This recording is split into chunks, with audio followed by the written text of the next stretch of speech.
TET అన్నది compulsory. అంటే teacher eligibility test అన్నది ఖచ్చితంగా ప్రతి ఒక్కరు కూడా టీచర్గా ఉన్న వాళ్ళు క్వాలిఫై కావాలి.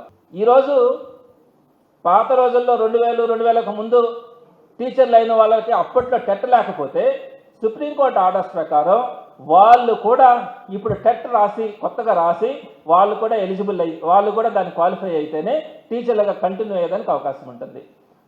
అటువంటి టెట్ ఇది సుప్రీంకోర్టు గైడ్లైన్స్ కానీ అలానే విద్యా హక్కు చట్టం మీద కానీ ఖచ్చితంగా ప్రతి టీచర్కి కూడా టెట్ ఉండాలా అన్నది నిబంధన. పాత రోజుల్లో టెట్ లేని కాలంలో సెలెక్ట్ అయిన టీచర్లు కూడా ఇప్పుడు టెట్గానే రాయకపోతే వారి ఉద్యోగాలు పోతాయి. అలాంటిది మీరు టెట్ లేకుండా ఉద్యోగాలు ఇచ్చారండి. డిఎస్సి లేకుండా ఇచ్చారు, దాని గురించి తీసేయండి. డిఎస్సి లేకుండా ఫిజికల్ డైరెక్టర్స్ పీఈటీ పోస్టులో ఇచ్చినా కూడా దాని వేరు. ఎస్జిటీలు స్కూల్ అసిస్టెంట్లు ఇచ్చేశారు. డిఎస్సి లేకుండా రాత పరీక్ష లేకుండా సరే దానికి మీరేం చెప్తారు? మేము ఒక స్పోర్ట్స్ డిఎస్సి అనే దాంట్లో కొత్తగా 2 జీవోలు తీసుకొని వచ్చినాం. ఆ 2 జీవోల ప్రకారం డిఎస్సి రాయకుండా కూడా ఇచ్చేయమని చెప్పి మేము తలుపులు తెరిచినామని చెప్పి మీరు అంటారు. కానీ మీరు ఇచ్చినటువంటి ఈ నోటిఫికేషన్లో కూడా టెట్ లేకుండా ఉండకూడదు, టెట్ రాయాల్సిందే. ఖచ్చితంగా మీరే మెన్షన్ చేసినారు. ఏమని?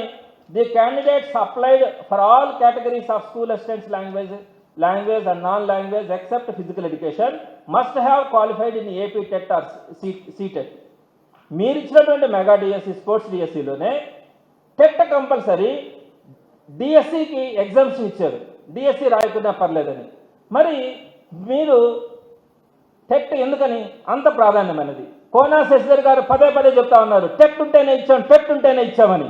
నేను చెప్తా ఉన్నాను మీరు టెట్ లేకుండా ఇచ్చారు. ఏదైతే మీరు టీచర్లు ఇచ్చారో ఉద్యోగాలు వారందరికీ నేను వెబ్సైట్లోకి వెళ్ళి వారి టెట్ మార్క్స్ తీసాం. కొంతమంది అయితే 2025 మొన్న జరిగిన టెట్ రాశారు, అప్పుడు కూడా డిస్క్వాలిఫై అయి ఉన్నారు.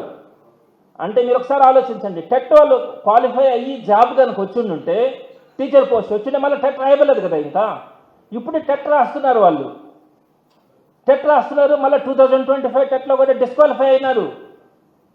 ఈ డేటా నా దగ్గర ఉంది. డిఎస్సికి ఎగ్జామ్షన్ ఇచ్చినారు, ఓకే.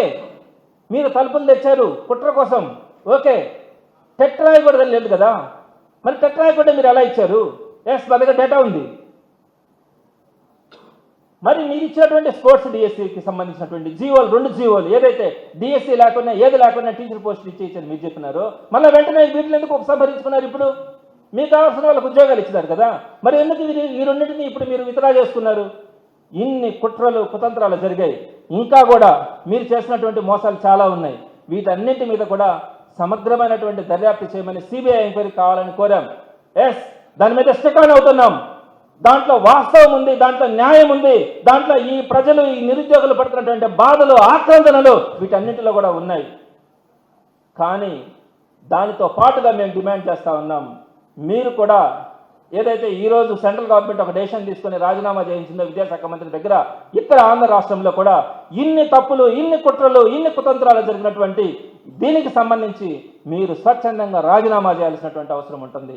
ఎప్పుడు చేస్తారో మీరు నిర్ణయం తీసుకోవాలి. మీరు ఇంకొక మంత్రి పదవి ఇచ్చుకోండి, ఇబ్బందిలే. విద్యాశాఖ మంత్రిగా రాజీనామా చేయాలా? ఎక్కడ జరుగుతున్నాయండి? నాడు నేడులో ఈరోజు బ్యాలెన్స్ పనుల్లో ఒక్క ఇటుక పెట్టారా? ఫీజు రియంబర్స్మెంట్ మీరు రోజు ఇవ్వగలుగుతా ఉన్నారా? రిపేర్ అయిన ట్యాబ్లు రిపేర్ చేయించగలుగుతా ఉన్నారా? ఐఎఫ్పి ప్యానల్ బోర్డ్స్ ఏదైతే ఆ రోజు జగన్మోహన్ రెడ్డి గారు ఇచ్చినారో వాటిలో కనీసం ₹1 పెట్టైనా ఈ రోజుకి మీరు దాన్ని రిపేర్ చేయించినటువంటి పరిస్థితి ఉందా? ఏ విధంగా మీరు ఈరోజు ఎడ్యుకేషన్ డిపార్ట్మెంట్లో కంటిన్యూ అయ్యేదానికి మీకు అవకాశం ఉందన్నది మీరు ఒకసారి ఆలోచించుకోవాల్సినటువంటి అవసరం ఉంది. సిబిఎస్ఈని రద్దు చేస్తున్నారు, టోఫెల్ని రద్దు చేస్తారు, ఐబీ సిలబస్ని రద్దు చేస్తారు. ప్రతి ఒక్కటి కూడా మీరు రద్దులు తప్ప ఈరోజు కొత్తగా ఏం చేసినారన్నది మిమ్మల్ని అడుగుతా ఉన్నాను. తల్లికి వందనం ఇస్తే ఈరోజు అనేక మంది ఎలిజిబుల్ క్యాండిడేట్స్కి, సుమారుగా 20 లక్షల మంది ఎలిజిబుల్ క్యాండిడేట్స్కి ఈరోజు మీరు మొండి చేసి చూపించినటువంటి పరిస్థితి. ఆ లెక్కలు కూడా త్వరలోనే బయట పెడతామని కూడా తెలియజేస్తా ఉన్నాను. కాబట్టి మా డిమాండ్ ఒకటే, దీని మీద సిబిఐ ఎంక్వైరీ జరగాలి. దాంతో పాటుగా లోకేష్ గారు రాజీనామా చేయాలన్నది ఈరోజు వైఎస్ఆర్సీపీ తరఫున చేసినటువంటి డిమాండ్.